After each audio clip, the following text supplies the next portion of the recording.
I learned too late that trust can sound like love when it's really just blindness. I used to believe that if two people shared a bed, a future, and a dream, they couldn't become enemies. I believed that about Lena. I believed that about us. Just read it, Lena said, her voice calm, almost bored. I sat across from her in Mr. Halvorson's office, my hands folded so tightly my fingers hurt. The room smelled like paper and old coffee. The lawyer's desk was too clean. The silence felt rehearsed. I am reading it, I said, though I wasn't really understanding it. I just don't get why this is needed. Lena sighed like I was wasting her time. Because things are messy right now. This makes them simple. Mr. Halvorson cleared his throat. These documents are standard. Temporary restructuring. Temporary. That word landed softly, like it wasn't dangerous. I looked at Lena. She wouldn't meet my eyes. You said we were a team, I said. We are, she replied quickly. That's why you should trust me. Trust. She used that word like a key, turning it inside my chest. I built the company with you, I said. From the garage. Remember? She smiled, but it didn't reach her eyes. And I handled the legal side. This is still for us. Mr. Halvorson slid the papers closer to me. You're simply stepping back from day-to-day authority. For how long? I asked. Lena answered instead of him. Until things stabilize. You hate stress anyway. That wasn't true. I hated being shut out. I flipped the pages slowly. The words blurred together. Authority. Residence. Asset control. Why does this mention the house? I asked. Lena leaned forward and lowered her voice. Because everything is connected. It's safer this way. Safer for who? For us, she said again, sharper this time. Mr. Halvorson watched quietly, his eyes moving between us like he was tracking a game he already knew the ending to. I don't like this, I said. Lena reached across the table and touched my hand. Her fingers were cold. You always panic. I need you to be calm for once. That hurt more than I expected. So if I don't sign? I asked. She pulled her hand away. Then you don't trust me. And if you don't trust your own wife, what does that say about you? The room felt smaller. I swallowed. Why does it feel like you've already decided? Because I have, she said. This is business. Don't make it emotional. Business. That word erased 10 years of late nights, shared dreams, and whispered plans. Mr. Halvorson pushed a pen toward me. It's your decision. I looked at Lena. I waited for reassurance. For warmth. For anything that sounded like love. Sign it, she said softly. Do this for me. I signed. The moment the pen left the paper, my chest tightened. It felt like something important slipped away without making a sound. Lena exhaled, relieved. See? That wasn't so hard. Mr. Halvorson gathered the documents. I'll file these immediately. What happens now? I asked. Lena stood. Now we move forward. She didn't wait for me. I followed her into the hallway. So I'm off the board? I asked. For now, she said. And the house? She stopped walking and turned to me, her eyes flat. I'll stay there. You can figure something else out. I laughed, but it came out wrong. You're serious. You'll be fine, she said. You always land on your feet. That was the last thing she said before walking away. I stood there alone, the hallway buzzing softly, my reflection staring back at me from the glass wall. I didn't recognize myself. Outside, the air felt colder. My phone buzzed. A notification. Access revoked. I opened the email, my hands shaking. Executive privileges removed. Residential access pending review. This can't be right, I whispered. I replayed Lena's voice in my head. Just temporary. Just business. Do this for me. I walked down the steps slowly. Each one felt heavier than the last. I trusted her. I trusted the woman who had just erased me from my own life with a smile and a pen. I didn't know then that she hadn't removed me. She had signed herself out instead. I woke up on a mattress that smelled like someone else's life. The ceiling above me was cracked, and the fan made a weak clicking sound every time it turned. For a few seconds, I forgot where I was. Then my phone buzzed, and reality came rushing back. You need to vacate the property by tonight, the message read. I stared at it. The property, I whispered. Not our home. Not my house. Just a property now. I sat up and rubbed my face. This isn't real, I said to no one. Mrs. Collins knocked on the door. Breakfast is on the table if you want some. Thank you, I said, forcing my voice to sound normal. She looked at me for a moment. Rough night? You could say that. She nodded like she understood more than I wanted her to. Coffee helps. After she left, I opened my laptop. Or at least, I tried to. The system rejected my login again. Come on, I muttered. I built you.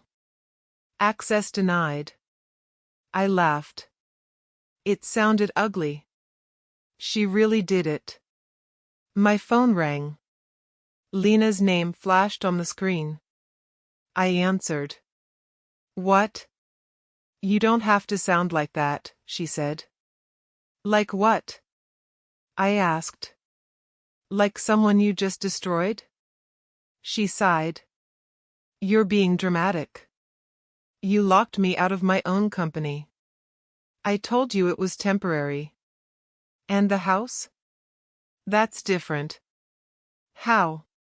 I asked. Explain it to me like I'm stupid. She paused. You're not thinking clearly. I'm thinking very clearly, I said. I trusted you. You signed the papers, she replied. No one forced you. That stung more than anything else she'd said. You used me. That's not fair, she said. I did what I had to do. For who? I asked. For the future, she said. For stability. I heard another voice in the background. A man laughing.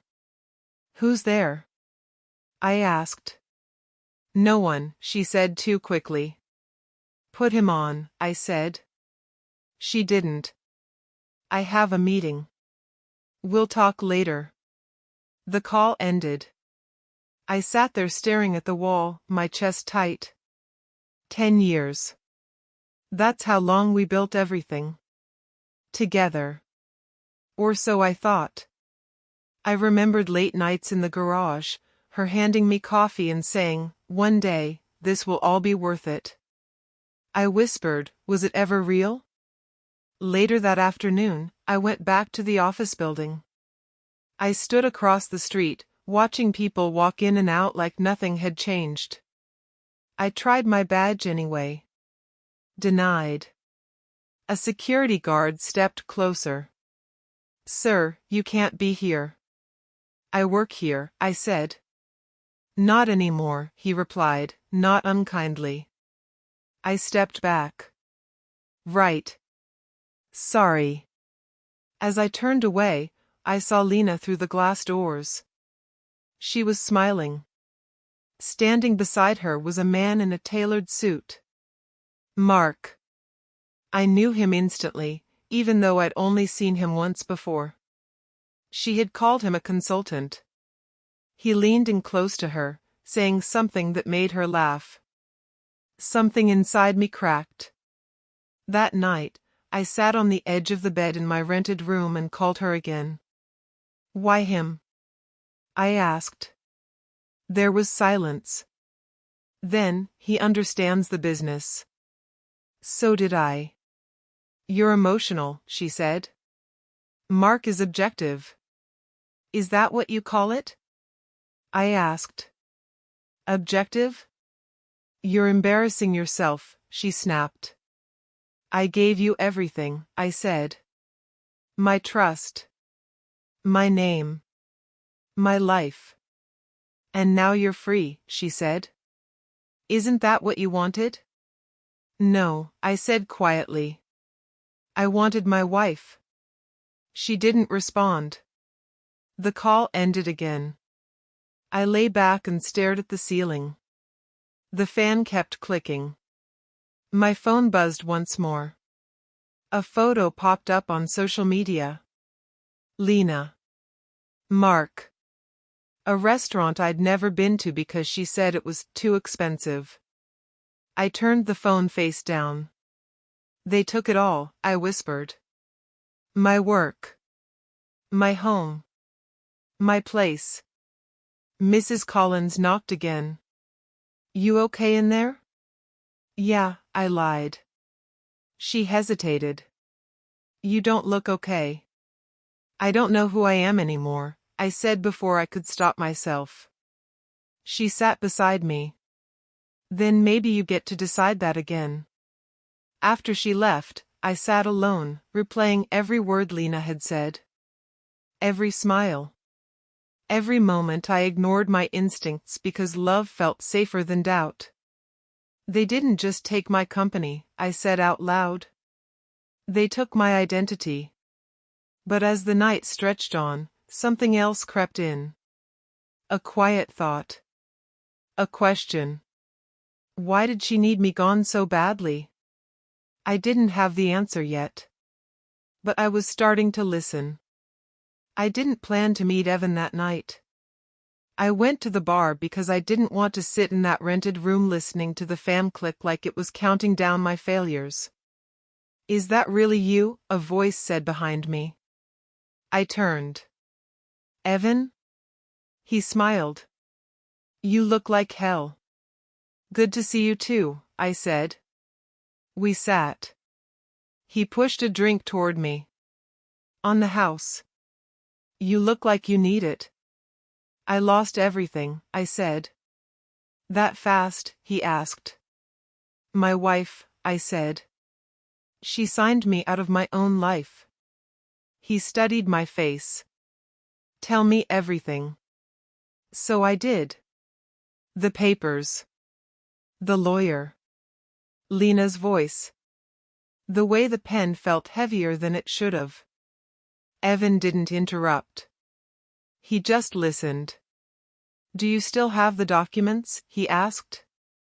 I pulled them from my bag. I haven't slept since. He scanned the pages, his jaw tightening. Did she explain this clause? What clause? I asked. This was the first time my heart started beating faster for a reason that wasn't pain. Here, he said, tapping the page. This section ties executive liability to long-term debt, not control.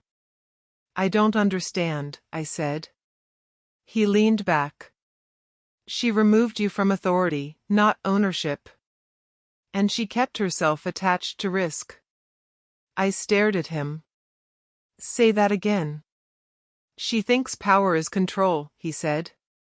But the real trap is responsibility. My hands started shaking. So what happens if the company struggles? She bleeds, Evan said calmly. You don't. That doesn't make sense, I said. Why would anyone sign that? Because they didn't read it, he replied. I thought of Lena's confidence. Her smile.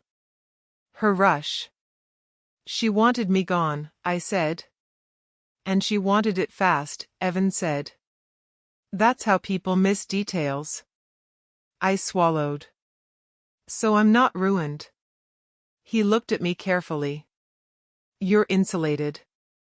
I laughed. It came out sharp. She tried to erase me.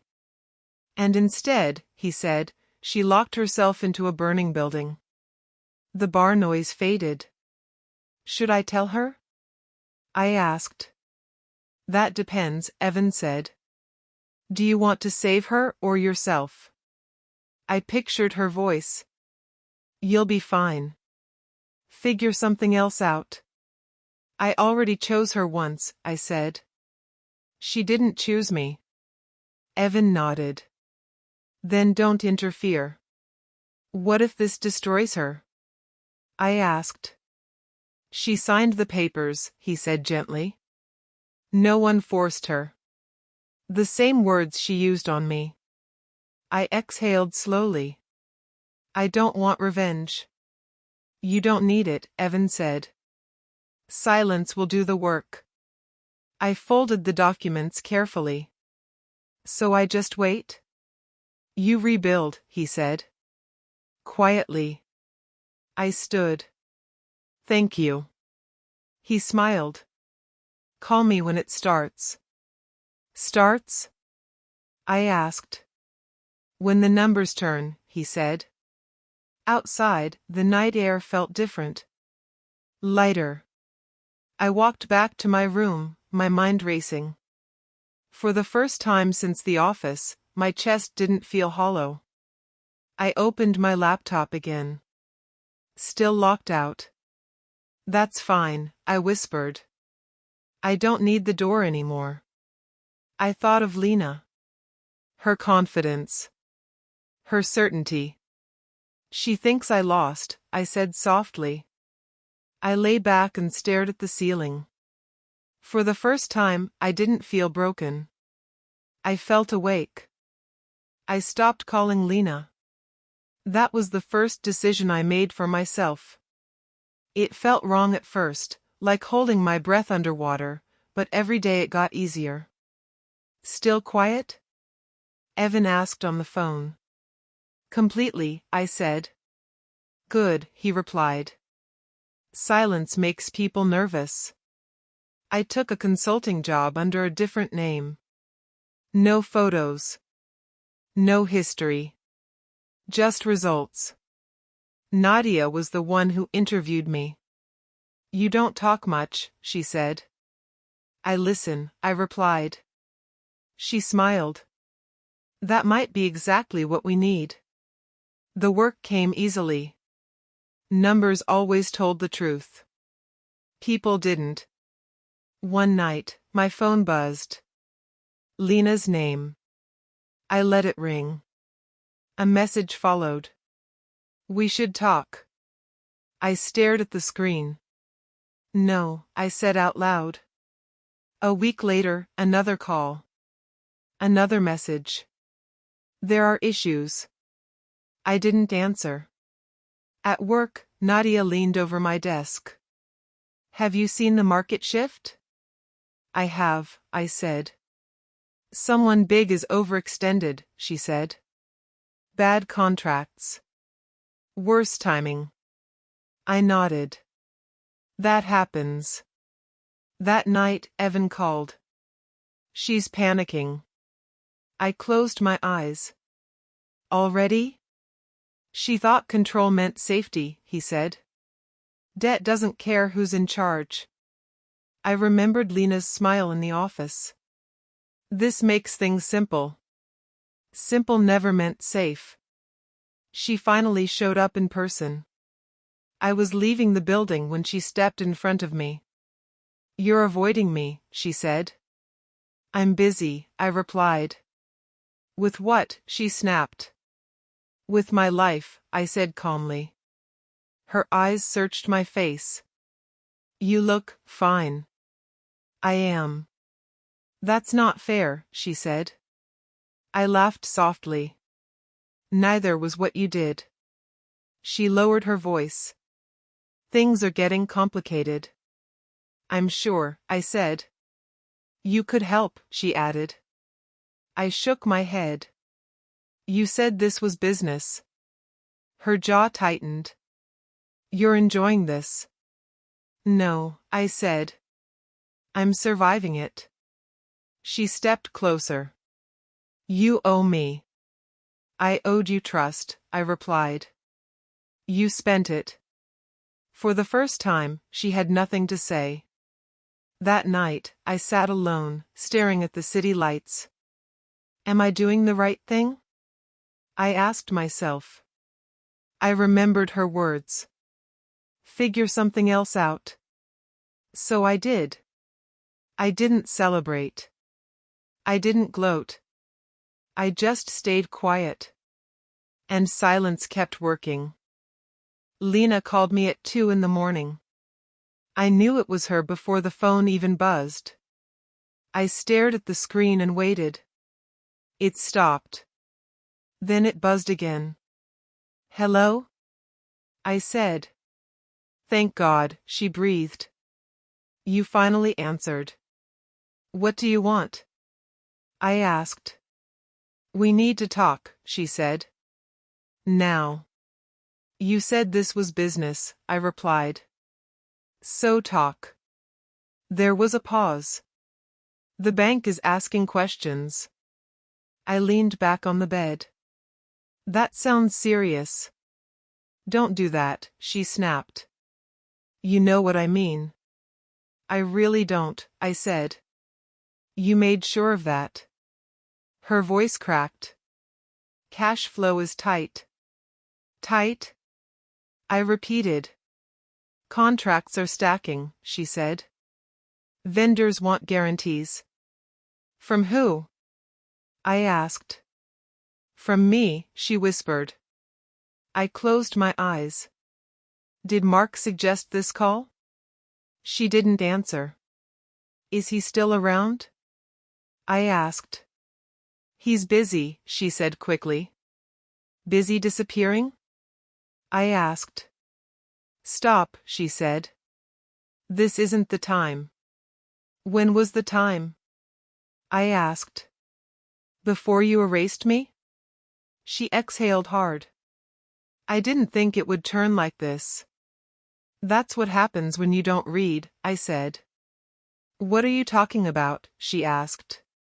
The papers, I said. Did you ever really read them? Of course I did, she said, too fast. Then you already know why the bank is calling, I replied. Silence filled the line. I could hear her breathing. They're saying I'm personally liable, she said softly. That can't be right. It is, I said. You signed too, she said desperately. I stepped away from control, I replied. Not risk. Her voice shook. That doesn't make sense. It does, I said. Just not to you. She started crying. You're doing this on purpose. No, I said. I'm doing nothing. You could help, she begged. You always knew how to calm things down. I'm calm now, I said. She swallowed. I need you. You needed me before, I replied. You replaced me instead. Mark said it would be fine, she said. Where is he? I asked. He stopped answering, she whispered. I sat up. That's unfortunate. You sound cold, she said. I learned from you, I replied. She raised her voice. I trusted him. I laughed once. Now you know how that feels. She cried harder. Please. Just explain it to me. I stayed quiet for a moment. The clause ties debt to decision makers. You took control. You took the weight. So I'm trapped, she said. Yes, I replied. She sobbed. You're enjoying this? No, I said again. I'm understanding it. The call ended with her crying my name. I didn't call back. The next morning, Evan texted me. Banks triggered review. I typed back, I know. At work, Nadia walked over. Someone big is bleeding, she said. Are they? I asked. She nodded. Bad leverage. No backup. I looked at my screen. That's what happens when ego runs accounting. She smiled. You sound experienced. I've been paying attention, I said. That night, Lena sent messages. Dozens. Apologies. Promises. Memories. I didn't answer. I sat in the dark and whispered, you signed. For the first time, I didn't feel guilty. I felt free. Lena showed up at my door just after sunset. I knew it was her before I opened it. She always knocked twice, paused, then knocked again, like she was asking permission instead of demanding entry. I opened the door. She didn't look like my wife anymore. Her hair was messy. Her eyes were swollen. The confidence she used to wear like armor was gone. Can I come in? She asked. I stepped aside without answering. She walked in slowly, like she was afraid the room might reject her. She looked around at the small space, the single chair, the bare walls. This is where you've been, she asked. It's enough, I said. She swallowed. I didn't think you'd end up here. I nodded. You didn't think about a lot of things. She sat down, hands shaking. Everything is falling apart. I leaned against the wall. You said it was stable. I was wrong, she whispered. I stayed quiet. The banks froze the accounts, she said. Vendors are threatening lawsuits. I looked at her. And Mark? Her mouth tightened. He's gone. I didn't smile. I didn't react. She laughed weakly. He stopped answering my calls the moment things got serious. That's what consultants do, I said. They consult. They don't stay. She covered her face. I didn't mean to hurt you. I let the silence sit between us. I thought I was protecting us, she continued. I thought if I took control, things would be safer. And I was the problem, I said. She looked up quickly. No. I just thought. You thought I was replaceable, I said. Her eyes filled again. I thought you'd bounce back. I nodded slowly. You said that. She stood and walked toward me. I need your help. The words hung heavy in the air. I need you to explain things, she said. To talk to the bank. To fix this. I crossed my arms. Fix what? This mess, she said. Our mess. I laughed quietly. You made it very clear this wasn't ours anymore. She stepped closer. I made a mistake.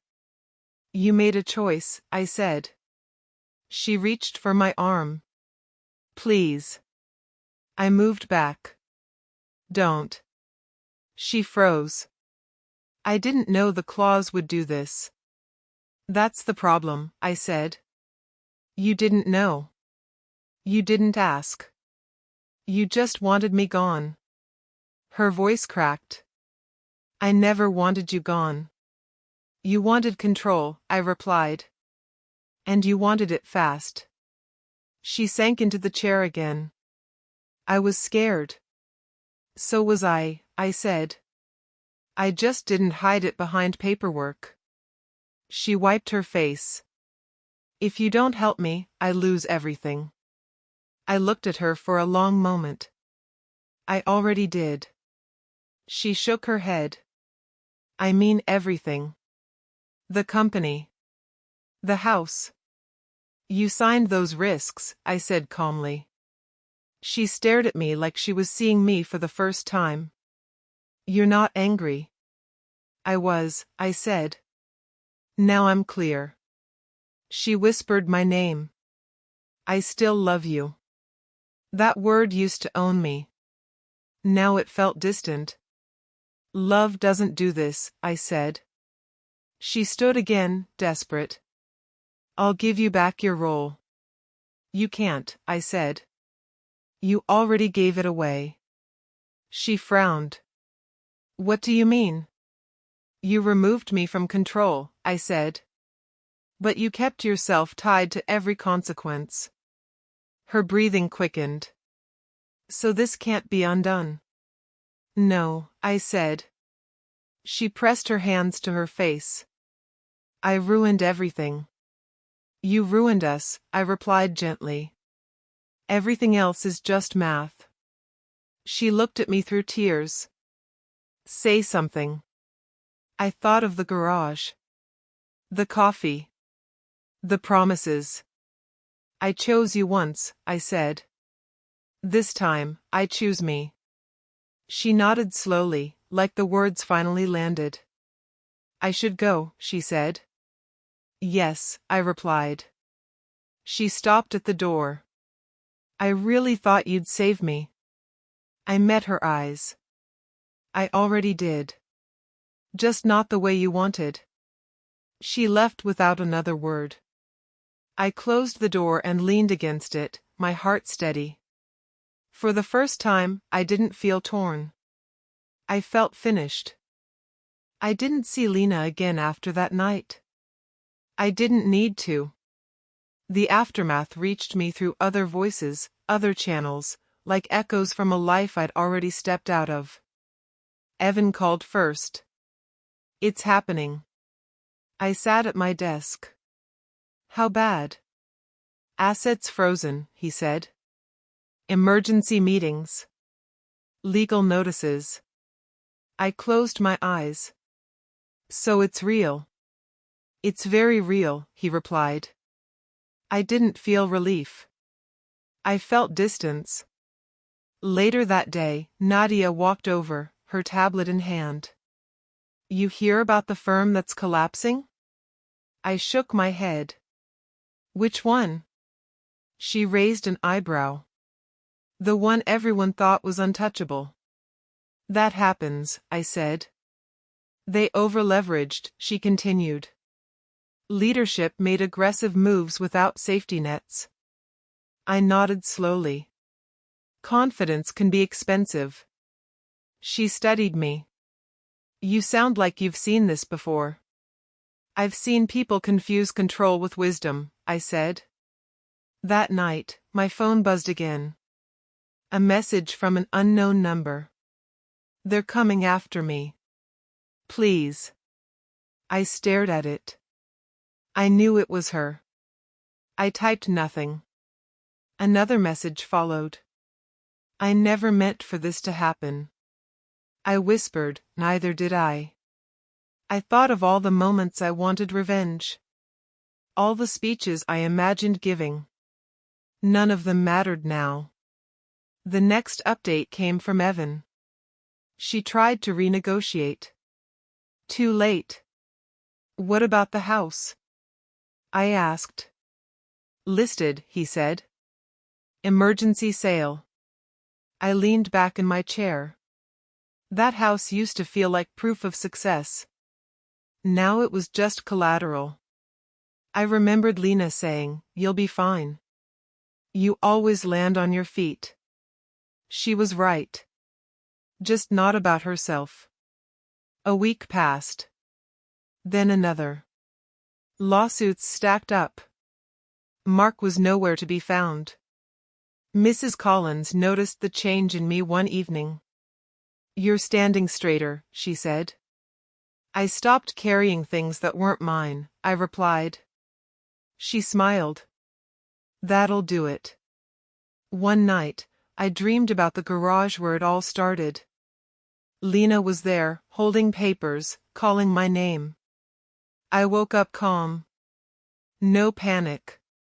No anger. Just clarity. Another message came.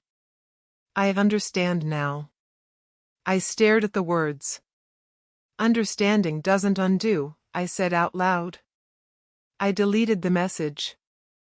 At work, Nadia clinked her coffee cup against mine. To surviving corporate disasters. I smiled faintly. To learning from them. She laughed. You're an interesting man. I wasn't always, I said. That evening, I walked past the old office building. The lights were off. The logo was gone. I didn't stop. As I walked away, I realized something important. I hadn't touched her downfall. I hadn't pushed. I hadn't planned. I just stepped aside and let truth do its work. And that was enough. I didn't wake up angry anymore. That was how I knew something had changed. The mornings stopped feeling like battles I had already lost. The silence in my room no longer scared me. It felt earned. Mrs. Collins noticed it first. You're humming, she said one morning. I am? I asked. She nodded. People don't hum when they're breaking. I smiled at that. I already broke. Then you're rebuilding, she said. At work, things shifted too. Nadia leaned back in her chair during a late meeting and said, You don't flinch under pressure. I've had practice, I replied.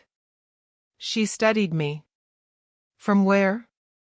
From losing everything I thought mattered, I said. She didn't laugh. She nodded. That'll teach you fast. I stopped checking Lena's messages. I stopped waiting for closure. I realized closure wasn't something she could give me anymore. One evening, Evan called. It's almost done. Define done, I said. She's settling, he replied. What's left of it? I exhaled slowly. Good. You don't sound excited, he said. I'm not, I replied. I'm finished. After the call, I sat alone and thought about the man I used to be. The one who believed loyalty meant silence. The one who confused love with endurance. I won't do that again, I said out loud. I took a walk through the city that night. The lights felt warmer. The noise felt distant. I wasn't running anymore. A notification popped up on my phone. Lena's name. I stopped walking. I'm sorry, the message read. I see it now. I lost you before I lost everything else. I stared at the screen for a long time. I typed nothing. I put the phone back in my pocket and kept walking. At work the next week, Nadia handed me a folder. We want to make this permanent. I looked at her. You're offering me a stake. You earned it, she said. I nodded. On my terms. She smiled. Of course. That night, I sat on my bed and laughed softly. Not because I won, but because I survived without becoming someone I hated. I whispered, thank you, to no one in particular. I didn't need revenge. I didn't need apologies. I needed myself back. And I had him now. I stood in my new office long before anyone else arrived. The windows were tall, the light clean, the air quiet. No tension. No waiting for someone else to decide if I belonged there. I ran my hand across the desk and said, this is mine. Not because I took it from anyone. Because I finally stopped giving myself away. Evan called while I was still standing there. Final paperwork cleared. So it's done, I said. It's done, he confirmed. She signed the settlement this morning. I closed my eyes for a second. How did she sound? Tired, he said. Smaller. I nodded. That happens. You want the details, he asked. No, I replied. I don't need them. After the call, Nadia walked in carrying 2 coffees. She handed me one.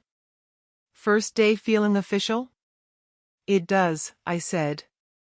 She smiled. You earned this. I paid for it, I replied. Just not with money. She didn't ask what I meant. She never pushed. Later that afternoon, my phone buzzed again.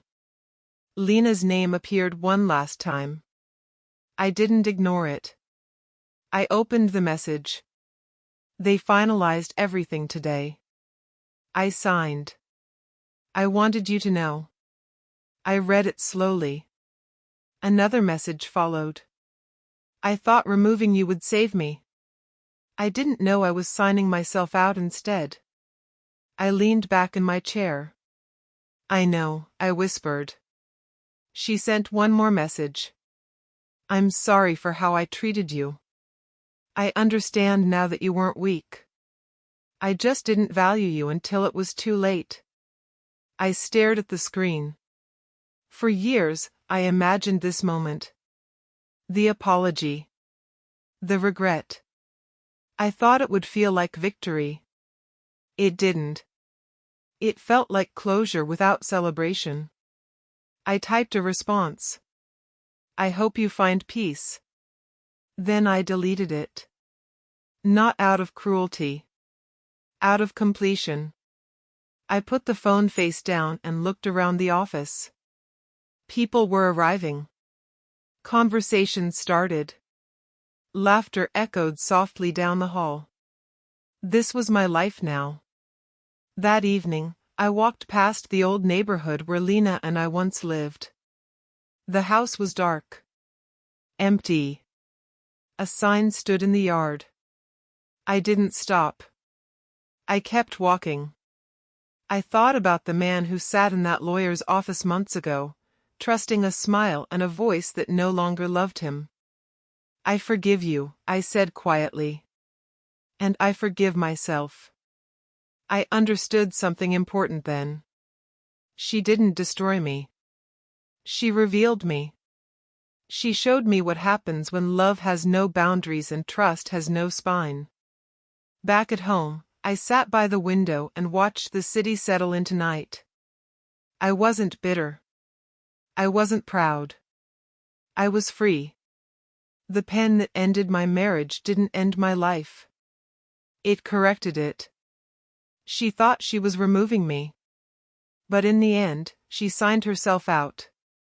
And I finally signed myself back in.